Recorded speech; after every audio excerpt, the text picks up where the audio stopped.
ગણિત વિષયમાં ફરી એક વખત આપનું હાર્દિક સ્વાગત છે। હવે વિદ્યાર્થી મિત્રો, ગયા લેક્ચરની અંદર આપણે સ્વાધ્યાય 13.1 એની અંદર પ્રશ્ન 1, 2 અને 3 એ ઉપરાંત 3 ઉદાહરણો આપણે સમજ્યા। એ ઉદાહરણો પ્રશ્નો સમજ્યા એ સમપ્રમાણની વાત હતી। તો એનું સૂત્ર છે વિદ્યાર્થી મિત્રો કે x1 y2 બરાબર x2 y1 x1 y2 બરાબર x2 y1। આ સૂત્ર ક્યારે મૂકવાનું કે જ્યારે તમે x1 y1 x2 y2 પેલા લખી નાખો, પછી જોવાનું અને વિચારવાનું કે આ વધે છે તો ઓલું પણ વધશે કે 2 રૂપિયા એક 2 પેન હોય એના 10 રૂપિયા હોય, 2 બોલપેનના 10 રૂપિયા તો 5 બોલપેનના કેટલા? તો બોલપેનની સંખ્યા વધી તો રૂપિયામાં હંમેશા શું થાય? વધારો થાય, એટલે બંનેમાં વધારો થયો, સમપ્રમાણ। તો સરખા પ્રમાણમાં વધારો થતો હોય તો એ સમપ્રમાણની વાત છે। ચાલો એના પછી એવો જ તમને એક દાખલો સ્વાધ્યાય 13.1 એની અંદર ચોથો આપેલો છે। કેટલામો દાખલો? ચોથો દાખલો। એ તમારે શેમાં ગણવાનો રહેશે? હોમવર્કની અંદર ગણવાનો રહેશે। સાવ સહેલો છે। રકમ વાંચી x1 y1 x2 y2 લખી નાખવાના, સૂત્ર મૂકી દેવાનું, કિંમત મૂકી દો, સાદુરૂપ આપી દો એટલે જવાબ આપણને મળી જશે। ચાલો એના પછી પાંચમો દાખલો જોઈએ વિદ્યાર્થી મિત્રો કે એક જીવાણુ, જીવાણુ એટલે આપણે એને બેક્ટેરિયા કહીએ। શું કહીએ? બેક્ટેરિયા ના ચિત્રને 50,000 ગણું મોટું કરતા તેની લંબાઈ કેટલી થાય છે? 5 સેમી બને છે।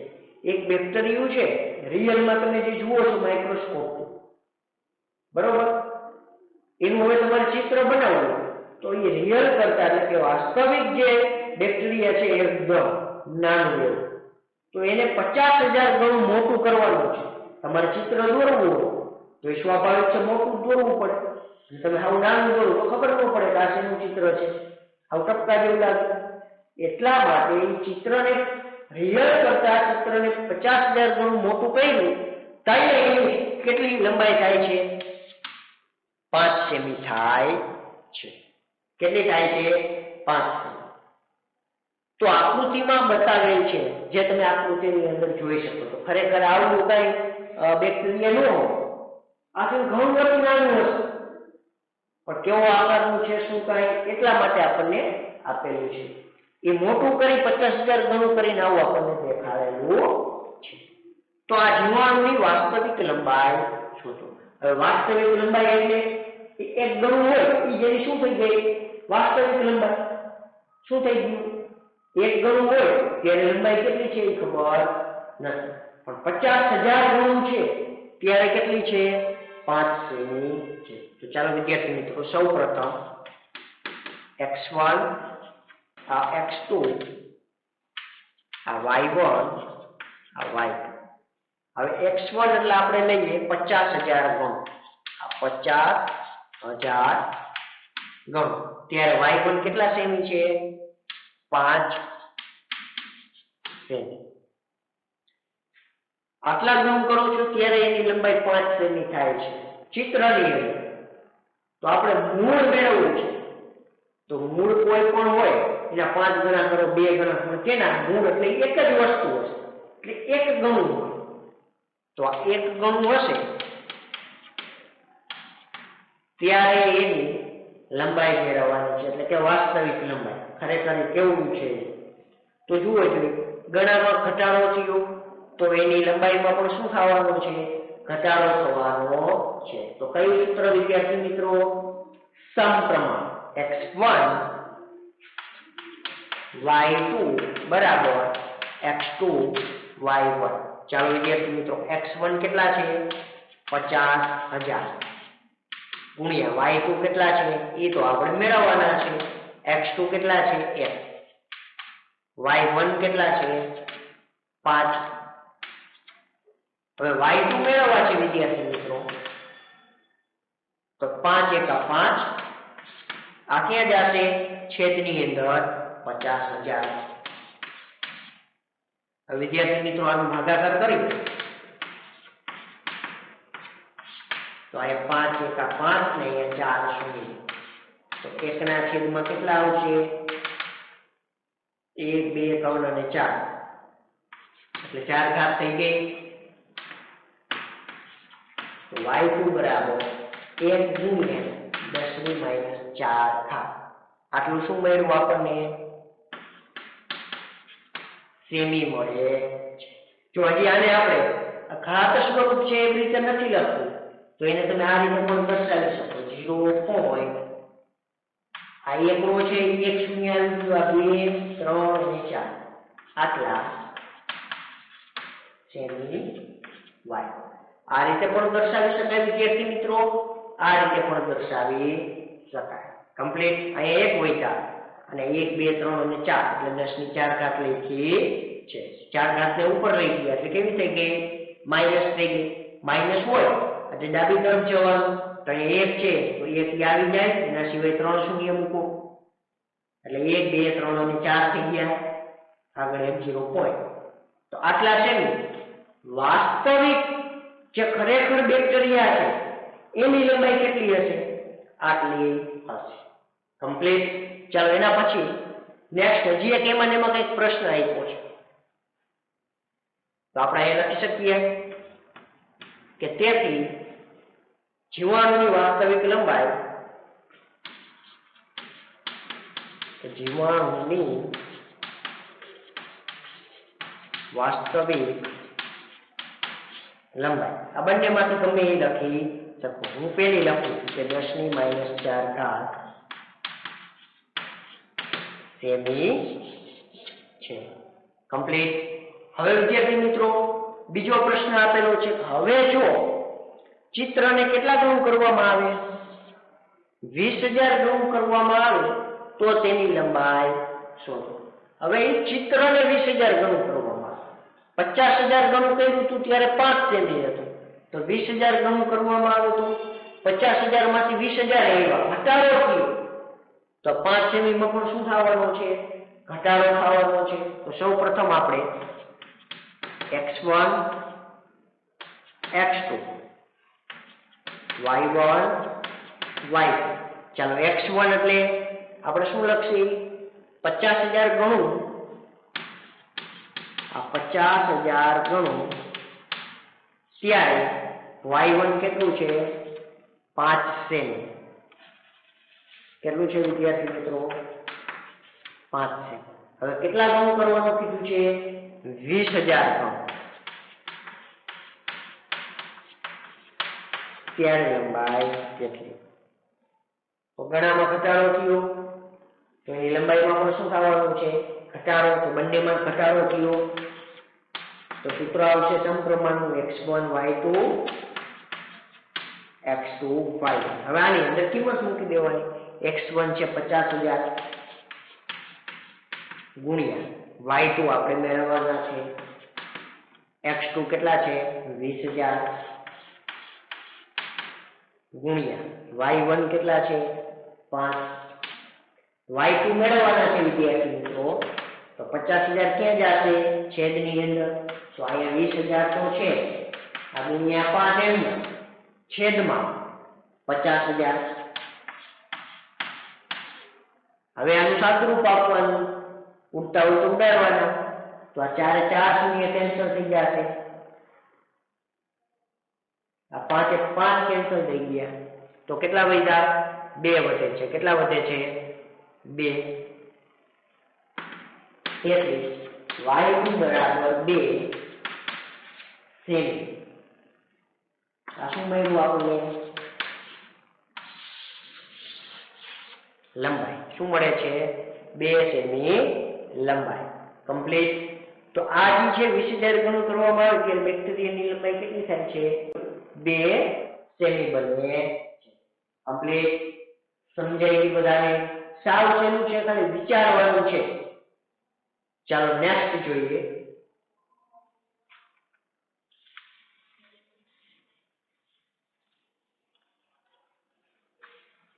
ચાલો પ્રશ્ન નંબર 6 કે એક વહાણની પ્રતિકૃતિમાં, પ્રતિકૃતિ એટલે કે એનું એક ચિત્ર છે. શું છે? ચિત્ર.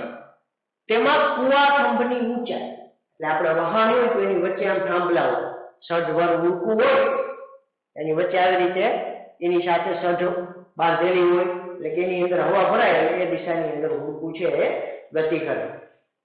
કોઈ કુવા થંભની ઊંચાઈ કેટલી આપી છે? 9 સેમી છે. એક વહાણની પ્રતિકૃતિમાં, પ્રતિકૃતિ એટલે ચિત્રની વાત કરે છે. શેની વાત કરે છે? તો વહાણનું ચિત્ર છે તેમાં કુવા થંભની ઊંચાઈ કેટલી આપી છે? 9 સેમી. તો ચાલો સૌપ્રથમ વિદ્યાર્થી મિત્રો x1 બરાબર આ 9 સેમી કુવા થંભની ઊંચાઈ. પણ શેની વાત છે? આ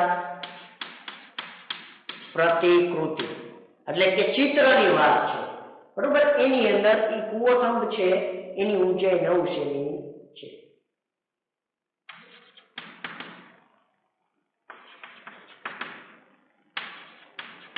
હવે આગળ વાંચીએ. વાસ્તવિક વહાણમાં તેની ઊંચાઈ કેટલી છે? 12 મીટર. એટલે કે વાસ્તવિક રિયલ જે જહાજ છે, વહાણ છે, એની અંદર જે કુવો થંભ છે તો એની ઊંચાઈ કેટલી આપી છે? 12 મીટર. તો આ પ્રતિકૃતિની વાત છે, આ રિયલ જહાજ જે છે એટલે કે વાસ્તવિક છે એની વાત. તો એ કેટલું આપ્યું છે કે 12 મીટર કુવા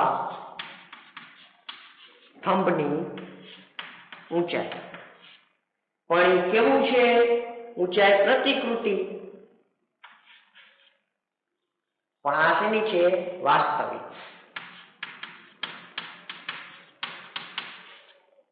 કે વાસ્તવિક જહાજ છે એની અંદર કુવા થંભની ઊંચાઈ આટલી છે. કમ્પ્લીટ. ચાલો નેક્સ્ટ વાંચીએ. હવે જો વહાણની લંબાઈ 28 મીટર હોય, વહાણની લંબાઈ 28 મીટર એટલે શેની વાત કરે છે? મીટરમાં આપેલું છે એટલે વાસ્તવિકની વાત છે. કેટલું છે? 28 મીટર. 28 મીટર વહાણની લંબાઈ હોય તો તેની પ્રતિકૃતિની લંબાઈ, એટલે આની વાત કરે છે, આ મેળવવાની છે. હવે જુઓ છો વિદ્યાર્થી મિત્રો, કુવા થંભની ઊંચાઈ 12 મીટર હતી વાસ્તવિક જહાજની અંદર, અને 28 મીટર લંબાઈ હતી વહાણની. 9 સેમી કુવા થંભની ઊંચાઈ હતી ત્યારે વાસ્તવિકમાં 12 સેમી. હવે આમાં વધારો થયો એની લંબાઈમાં, તો આમાં શું થશે? વધારો થશે, ઘટાડો થશે? સ્વાભાવિક છે કે આના કરતા વધારે છે, તો આના કરતા પણ આ કેવું હોવું જોઈએ? વધારે મળવું જોઈએ. એટલે બંનેમાં શું થયો? વધારો થયો. તો સમપ્રમાણ સૂત્ર મૂકીએ, x1 y2 x2 y. ચાલો x1 કેટલા છે? આ 9. y2 કેટલા છે? 28 બરાબર x2 આપણે મેળવવાના છે ગુણ્યા y1 કેટલા છે? 12. x2 ને કરતા કરીએ તો આને ક્યાં લઈ જવાના? છેદમાં. તો અહીંયા 9 અને 28 તો છે, છેદમાં કેટલા આવી ગયા? 12. 3 કરી 9, 4 કરી 12, 7 ચોકા 28, તો 7 કરી 21. તો આ x2 બરાબર 21. પણ 21 શું? આનો એકમ છે અહીંયા લાગુ પડે છે. આ x2 છે એ જે વહાણનું ચિત્ર એટલે કે પ્રતિકૃતિ છે એની અંદર જે વહાણ કંઈક લંબાઈ છે વહાણનું ચિત્રની અંદર એ કેટલા સેમી છે? 21 સેમી. તેથી પ્રતિકૃતિની લંબાઈ, કેની પ્રતિકૃતિ? તો કે વહાણ. તો લખવાનું કે વહાણની પ્રતિકૃતિની લંબાઈ કેટલી છે? 21 સેમી છે. કમ્પ્લીટ. સમજાઈ ગયું બધાને કે કુવો થંભ કેને કહેવાય? વાસ્તવિક જહાજ અને ચિત્રની અંદર પ્રતિકૃતિની અંદર જે જહાજ આપેલું હોય. સમજાઈ ગયું બધાને? તો મીટરની નીચે મીટર આવ્યું, સેમીની નીચે સેમી આવ્યું. આ પ્રતિકૃતિની વાત, તો પ્રતિકૃતિ નીચે પ્રતિકૃતિ. વાસ્તવિક જહાજ હોય તો વાસ્તવિકની નીચે વાસ્તવિક એકમો એટલે કે કિંમતો લખવાની. કમ્પ્લીટ. તો આ પ્રકારના કંઈ પણ તમને આપેલા હોય સ્વાધ્યાયની પોથીમાં તો એ ગણી નાખવાના. ચાલો નેક્સ્ટ જોઈએ.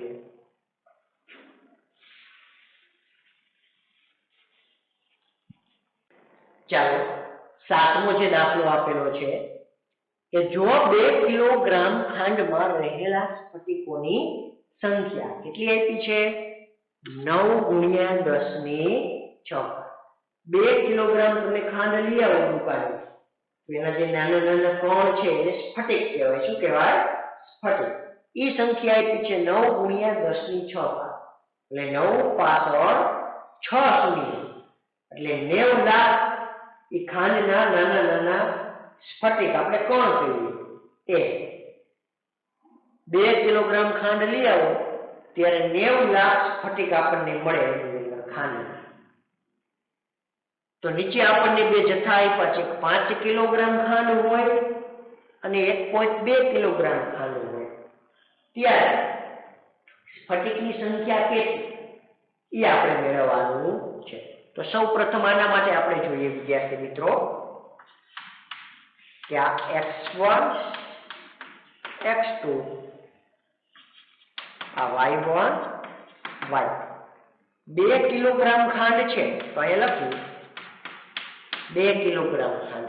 ત્યારે સ્ફટિકની સંખ્યા કેટલી છે? 9 × 10⁶. આ સ્ફટિક. હવે 5 કિલોગ્રામ ખાંડ હોય, કરો જોઈએ વિચાર, તો કેટલા સ્ફટિકો હશે? એટલે આ મેળવવાનું છે. કિલોગ્રામમાં વધારો થયો તો સ્ફટિકમાં વધારો થાય, ઘટાડો? વધારો થાય. તો કયું પ્રમાણ? સમપ્રમાણ. તો સૂત્ર મૂકી દઈએ x1 y2 x2 y1. ચાલો x1 કેટલા છે? 2. y2 આપણે મેળવવાના છે. x2 કેટલા છે? 5. અને y1 આ 9 × 10⁶. તો આ y2 બરાબર 9 × 50 45 × 10⁶. 2 ક્યાં જશે? છેદની અંદર. તો આ y2 બરાબર 45 / 2 કરીએ તો 22.5 × 10 કેટલી ઘાત આવે? 6. 22 × 2 = 44. 0.5 એટલે 1. હવે આને આપણે પ્રમાણિતમાં લખવું હોય તો આપણે એક અંક પછી પોઈન્ટ લખીએ. આમાં તો 2 અંક પછી, તો આ પોઈન્ટ અહીંયા લખીએ. આ તો પૂરા છે ને 22, એમાંથી 2 માં જવું છે. 22 જાજા છે એમાંથી ખાલી 2 માં જવું હોય તો અહીંયા 10 એટલે કે 1 શૂન્ય છે, આની અંદર શું થઈ જશે? ઉમેરાઈ જશે. શું થઈ જશે? ઉમેરાઈ જશે. તો આ y2 બરાબર આ 2.25 આટલા શું મળ્યા આપણને? સ્ફટિક મળ્યા. તો આપણે તેથી લખી શકીએ કે તેથી 5 કિલોગ્રામ ખાંડમાં રહેલા સ્ફટિકની સંખ્યા આટલી છે. તેથી 5 કિગ્રા ખાંડમાં રહેલા સ્ફટિકોની સંખ્યા 2.25 × 10⁻⁷ છે. સમજાઈ ગયું બધાને? કમ્પ્લીટ. ચાલો એના પછી બીજું જે આપેલું છે વિદ્યાર્થી મિત્રો, એની અંદર હવે આ 2 કિલોગ્રામ ખાંડમાં આટલા સ્ફટિક છે તો 1.2 કિલોગ્રામ. આ 2 કિલોગ્રામ ખાંડ હતી, આ 1.2 કિલોગ્રામ એટલે ઘટાડો થયો. તો ખાંડનો જથ્થો ઘટ્યો તો એની અંદર રહેલા સ્ફટિક પણ શું થશે? ઘટશે. તો બંનેમાં શું થયું? સરખા પ્રમાણમાં ઘટાડો થયો. તો બંનેમાં ઘટાડો થાય તો સમપ્રમાણ. સમપ્રમાણનું સૂત્ર તો આપણે જાણીએ છીએ આ જે છે તે. તો ચાલો સૌ પ્રથમ આપણે x1 2 કિગ્રા, ત્યારે y1 આ 9 × 10⁶. 6 ઘાત સ્ફટિક. તો ચાલો વિદ્યાર્થી મિત્રો, x2 કેટલા છે? 1.2 કિગ્રા એટલે કે કિલોગ્રામ. તો ત્યારે સ્ફટિકની સંખ્યા કેટલી? કિલોગ્રામમાં ઘટાડો થયો તો સ્ફટિકમાં ઘટાડો થશે, સમપ્રમાણ. તો આ x1 y2 x2 y1. x1 કેટલા છે? 2. y2 આપણે મેળવવાના છે. x2 કેટલા છે? 1.2 ગુણ્યા y1 કેટલા છે? આ 9 ગુણ્યા 10⁶. તો આ y2 બરાબર અહીંયા જુઓ જોઈએ કેટલા છે? 1.2 છે. એને છેદમાં આપણે 10 કરી નાખીએ. આ ગુણ્યા 9 ગુણ્યા 10⁶. આ પોઈન્ટ દૂર કર્યો એટલે છેદમાં 10 લખ્યા છે. આ 2 નીચે જાય. કમ્પ્લીટ. ચાલો ભાગ ચાલે છે. 6 2 12. હવે વિદ્યાર્થી મિત્રો અહીંયા તમે જુઓ જોઈએ 9 6 કેટલા થશે? 54. 9 6 54 અને 10⁶ ઘાત અને અહીંયા કેટલી ઘાત છે? 10⁻1 ઘાત. એટલે 10⁶ ઘાત એટલે વિદ્યાર્થી મિત્રો એની પાછળ કેટલા શૂન્ય હશે? 6 શૂન્ય. આ છેદમાં 10 છે તો એક શૂન્ય ઉડી ગયા. તો કેટલા શૂન્ય વધ્યા? 5 શૂન્ય વધ્યા. તો અહીં કેટલા આવશે? 10⁵ ઘાત. પણ આપણે કેવા સ્વરૂપમાં લખવાનું? પ્રમાણિત. તો એક અંક પછી પોઈન્ટ આવવો જોઈએ. તો આ y2 બરાબર 5 અને 4 એટલે આ તો 54 આપ્યા છે. તો આપણે તો 5 પોઈન્ટ લખવા છે. તો આ 5 પોઈન્ટ લખ્યું. તો આમાં જે કેમ આપણે 22 હતા તો 2 પોઈન્ટ કર્યા, તો આનો 10 છે એને આપી દીધા એટલે શૂન્ય વધી ગયું. એવી જ રીતે આમાં 2 અંક છે, અહીંયા પોઈન્ટ મૂકવું એટલે એની અંદર 5.4 થઈ ગયા. તો એક શૂન્ય વધી ગયું, સામે આપી દીધું એટલે કે 10⁵ ઘાત ને આપી દીધું એટલે કેટલી ઘાત થઈ ગઈ? 6. એટલા શૂન્ય. સ્ફટિકો કમ્પ્લીટ. સમજી ગયું બધાને? તો વિદ્યાર્થી મિત્રો આ વાત હતી સમપ્રમાણ. શેની વાત હતી? સમપ્રમાણ. આટલું તમને આવડી જાય લખતા. પછી વિચારવાનું છે. ખાલી શું કરવાનું?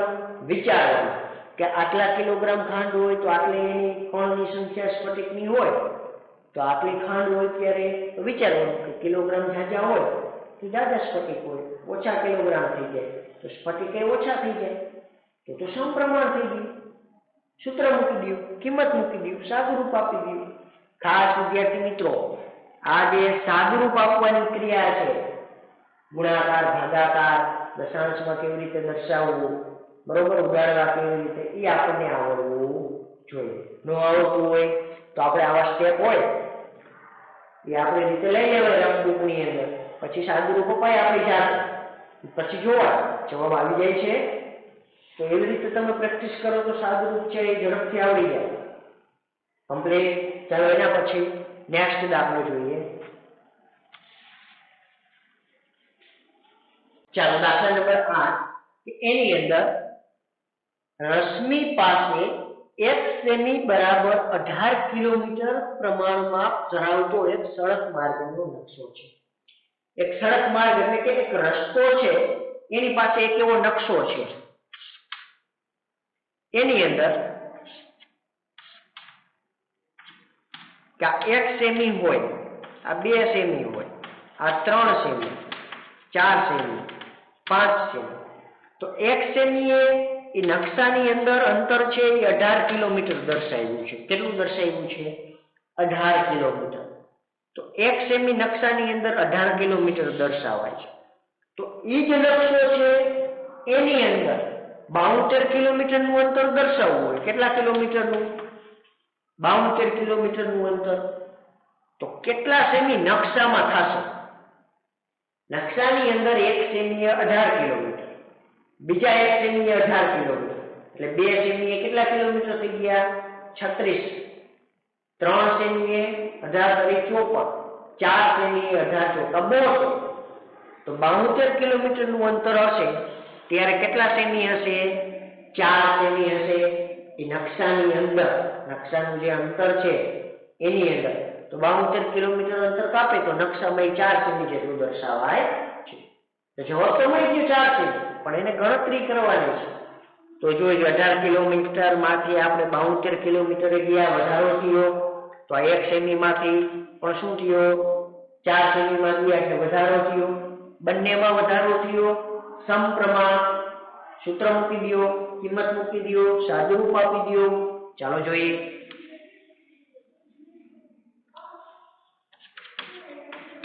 x1 1 સેમી ત્યારે y1 કેટલા કિલોમીટર છે? 18 કિલોમીટર. અને આપણને y2 કેટલા આપ્યા છે કે 72 કિલોમીટર અંતર કાપે તો ત્યારે કેટલા સેમી એને નકશાની અંદર અંતર કાપ્યું હશે એવું દર્શાવી શકાય. કિલોમીટરમાં વધારો, સેમીમાં વધારો, તો x1 y2 x2 y1. x1 એટલે 1, y2 એટલે 72 ઇક્વલ x2 આપણે મેળવવાના છે y1 18. 18 ક્યાં જશે? છેદમાં 72 એકા 72 છેદમાં 18 x2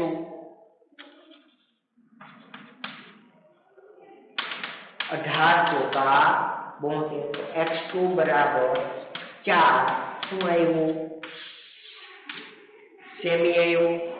સેમીની નીચે જે એકમ શું આવે? સેમી. તો તેથી આપણે કહી શકીએ કે નકશા દ્વારા એટલે કે તેના દ્વારા કાપેલ અંતર નકશામાં કેટલું દર્શાવ્યું હોય? 4 સેમી.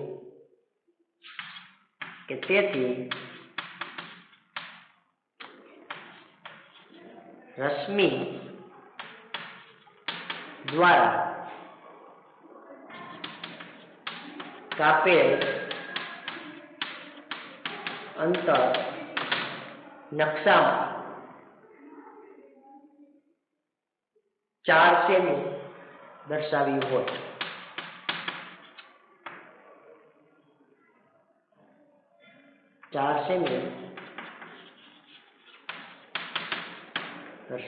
કેટલું? 4 સેમી. કે રશ્મિ છે એની પાસે એક સડક માર્ગનો નકશો છે એટલે કે રશ્મિના નકશા દ્વારા કાપેલું અંતર. બરોબર? કે રશ્મિ પાસે એક સડક માર્ગનો નકશો છે એમાં 72 કિલોમીટરનું અંતર કાપે તો નકશામાં કેટલું કપાશે? 4. કમ્પ્લીટ. સમજાઈ ગયું? તો ચાલો વિદ્યાર્થી મિત્રો અહીંયા સુધી આપણે રાખીએ. નેક્સ્ટ લેક્ચરની અંદર બાકીના જે દાખલાઓ છે એનો અભ્યાસ કરશે. Thank you.